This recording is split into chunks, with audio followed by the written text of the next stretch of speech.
స్కూళ్ళని upgrade చేసి కాలేజీలుగా మార్చాడు జగన్మోహన్ రెడ్డి. వాటిని మార్చేస్తాం, మళ్ళీ మేము సెటరేట్ చేస్తామన్నారు జూనియర్ కాలేజీలు అన్నారు. ఈ మధ్యన జూనియర్ కాలేజీలకు అనుమతి ఇచ్చారు లోకేష్ గారు. తద్వారా ఏదో కొత్తగా కాలేజీలు రాబోతున్నాయి. ఈలోపు ఆ స్కూళ్ళలో అప్‌గ్రేడేషన్ అయినటువంటి కాలేజీల్లో టీచర్లనేమో తీసుకెళ్ళిపోయి ట్రాన్స్‌ఫర్‌లు చేసి పారేశారు. దాంతో అల్లాడిపోతా ఆ కాలేజీలు నాశనం అవుతున్నాయి.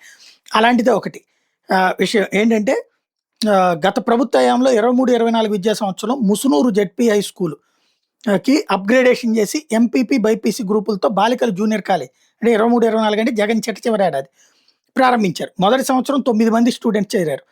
ఆ స్కూల్లోనే వాళ్ళే. బాలికలకి హాస్టలు, రవాణా సౌకర్యం లేదు కాబట్టి ఫిజిక్స్, కెమిస్ట్రీ, మ్యాథ్స్ లెక్చరర్‌లను వేరే హై స్కూల్‌కి ప్లస్‌కి డిప్యుటేషన్ చేసేసారట. తర్వాత ఈ ప్రభుత్వం వచ్చాక. దాంతో స్టూడెంట్స్ వేరే కాలేజీకి వెళ్ళిపోయారు. మరుసటి విద్యా సంవత్సరంలో అంటే ఈ ప్రభుత్వం వచ్చాక 12 మంది బాలికలు చేరారు. ఇంగ్లీష్ మీడియం కారణంగా వివిధ సబ్జెక్టులో ఉత్తీర్ణత సాధించలేకపోయారు. దాంతో ఒకే ఒక్క స్టూడెంట్ పాస్ అయింది. ఆ స్టూడెంట్ కంటిన్యూ అవుతూ 11 మంది కాలేజీకి మానేశారు. 25, 26 అంటే ఈ ఏడాది ఈ ప్రభుత్వం వచ్చిన రెండో ఏడాది. ఫిజిక్స్, కెమిస్ట్రీ బోధించే టీచర్లని స్కూల్ అసిస్టెంట్‌గా బదిలీ అయిపోయారు. ముగ్గురు బాలికలతో కాలేజీ నడుపుతున్న టైంలో ఇద్దరు బాలికలు మానేస్తే ఇప్పుడు ఫస్ట్ ఇయర్‌లో పాస్ అయిన ఒకే ఒక్క స్టూడెంట్ మాత్రం మిగిలింది. విషయాన్ని నూజివీడు ఉప విద్యాశాఖ అధికారికి తెలియజేశామని చెప్పేసి ప్రస్తుతం కాలేజీలో బైపీసీ రెండో సంవత్సరం ఒక విద్యార్థిని మాత్రం ఉన్నట్టు వేదికలో చూపెట్టారు. మొత్తం 7 లెక్చరర్ పోస్టులకి నలుగురే ఉన్నారు.